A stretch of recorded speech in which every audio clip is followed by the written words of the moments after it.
اس video میں ہم ادب کی تعریف تفصیل کے ساتھ کریں گے، تو چلیے شروع کرتے ہیں کہ ادب کیا ہے۔ تو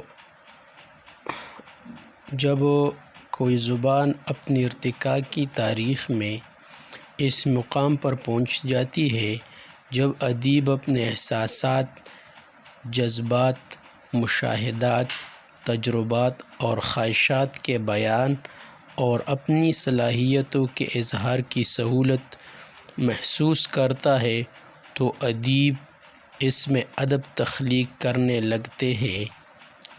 ادب فن کا شعبہ ہے، اس لیے ہم پہلے فن کی متعلق کچھ باتیں کریں گے۔ آرٹ، فن، یہ انگریزی لفظ سے مشتق ہے۔ اردو میں اس کے لیے لفظ فن استعمال ہوتا ہے۔ بنیادی طور پر آرٹ مصوری کے لیے استعمال ہوتا ہے، لیکن اصطلاحاً اسے اب ادب کے جمالیاتی پہلو کے طور پر استعمال کیا جاتا ہے۔ انگریزی ادب کے مشہور نقاد برڈ نے آرٹ کے متعلق کہا ہے: آرٹ وہ چیز ہے جو خوشی یعنی پلیجر یا خط بخشے۔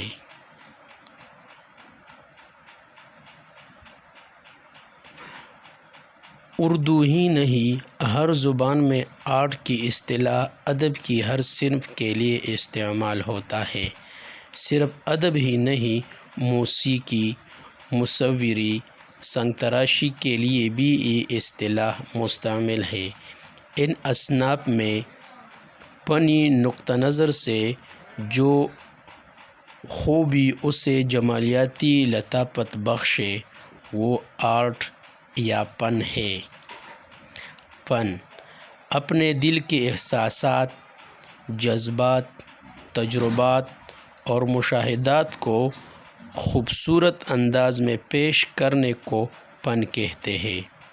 فن کو دو حصوں میں تقسیم کیا گیا ہے: فنون لطیفہ، وہ فنون جس میں مادی اشیاء کم سے کم استعمال ہوئے ہو، اور جس میں مادی اشیاء کم استعمال ہوا ہو تو اس کا اثر زیادہ ہوگا۔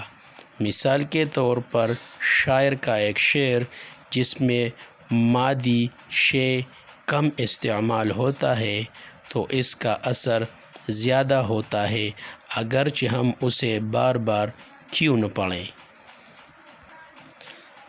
فنون غیر لطیفہ، وہ فنون جس میں مادی اشیاء کا استعمال زیادہ سے زیادہ ہوا ہو اور اس کا اثر بھی کم ہوتا ہے۔ مثال کے طور پر تاج محل جو بادشاہ شاہجہاں نے تعمیر کروائی، اس میں مادی اشیاء کا استعمال بہت زیادہ ہوا ہے۔ جب انسان ایک بار دیکھتا ہے تو بہت متاثر ہوتا ہے، لیکن جب دو دفعہ اور پھر تیسری دفعہ تو اس کا اثر کم ہوتا ہے۔ فنون لطیفہ میں سب سے بڑا فن ادب ہے۔ ادب فن کا ایک شعبہ ہے۔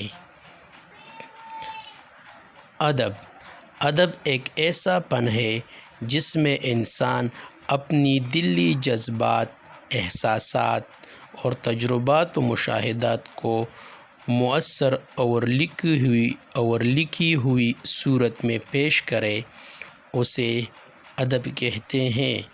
ادب ایک وسیع المعنی لفظ ہے۔ یہ لحاظ، فاظ، تہذیب و شائستگی کو بھی کہا جاتا ہے۔ انگریزی میں اسے لٹریچر کہتے ہیں۔ عام طور پر ادب کو ادیبانہ اور شاعرانہ تحریروں کے لیے استعمال کیا جاتا ہے، یعنی وہ تحریریں جو انسانی افکار و خیالات اور احساسات کی ترجمانی کریں، انہیں ادب کہا جاتا ہے۔ ادب زندگی کا عکاس ہے، یعنی جیسی زندگی ہوگی ویسا ہی ادب تخلیق ہوگا۔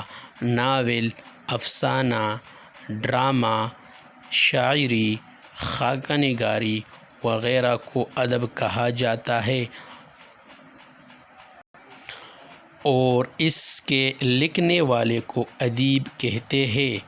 ادب دو طرح کے ہوتے ہیں، ایک ادب رسپیکٹ کو کہتے ہیں، یعنی بڑوں کا ادب کرنا، والدین کی ادب کرنا وغیرہ، اس ادب کا جمع آداب ہے، اور دوسرا جس کو ہم لٹریچر کہتے ہیں، اس کی جمع ادبیات ہے۔